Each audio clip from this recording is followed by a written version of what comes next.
This is an excerpt from a conversation with Emil Jacobs, Yuan Lee, and Nathan Lewis, moderated by Andrew Revkin, brought to you by the Chemical Heritage Foundation's annual T.T. Chow Symposium.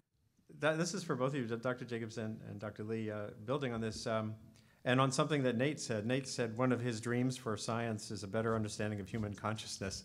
And I've written increasingly in recent years about our behavioral impediments to getting ahead of problems. We're a species that seems to have grown up really good at reacting to a crisis. Mm-hmm. But even though science has given us this vision of possibilities for the future, we don't seem to have a good track record for acting in advance of getting the big punch in the stomach from nature. Do you see prospects for sort of, and from your perspective too, in the corporate world, of us building into our norms a better ability to deal with those kinds of looming risks? Let me try that one. I think that there's, a couple big knobs that we can turn that will impact the amount of energy we consume and the amount of CO2 that we emit into the environment. One of those is behaviors. My behaviors, your behaviors, everyone's behaviors. And that's tough. That is tough to get people to change doing what is convenient.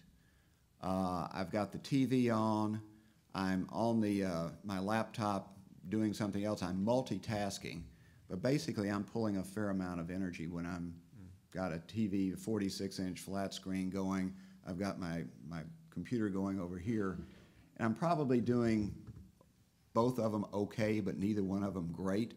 So, how do you change that behavior?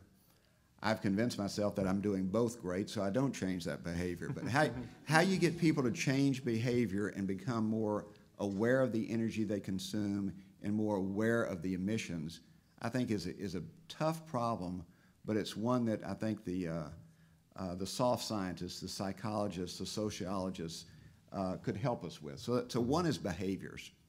The second one is energy efficiency. And I think that is an area where we can do a lot. And let me just give you a fact that may stagger you a little bit. We do an energy outlook every year. And if you look out over the next 25 years, I told you that the energy consumption is going to go up by 35%. And we've built into that model a certain amount of energy efficiency improvements. So saying that we'll get smarter, we'll have more efficient cars, we'll have more efficient manufacturing facilities, everything will become more energy efficient. And we've got what we think are very good numbers in there, but we're a little bit more aggressive on what energy efficiency improvements there will be than what the EIA says or the IEA have in their outlook.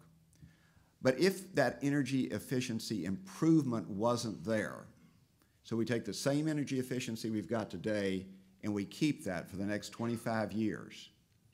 Instead of the demand going up by X, energy demand goes up by X, energy demand goes up by 3X. 3X. So that's how much energy efficiency really means to you and me in the world today. If we don't get that, the energy demand that I talked about earlier goes up significantly more. If we can do better than that, then obviously we will use less energy. So energy efficiency is a key factor. In the developed countries of the world, energy efficiency is important because it saves you money. In the developing countries of the world, that's not even a factor that's considered. Right. It's just, I need energy to live a better life, to make products that I can sell and make a good living. So energy efficiency is extremely important. So that's the second big knob. The third big knob is the energy mix. Can we move to something that is like Nate's idea where you take solar sun in and you get basically chemicals or fuels out?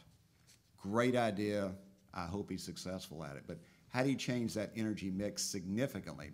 Because right now, 80% of the energy used is fossil fuels, and for the foreseeable future, without a major breakthrough, that's going to be true.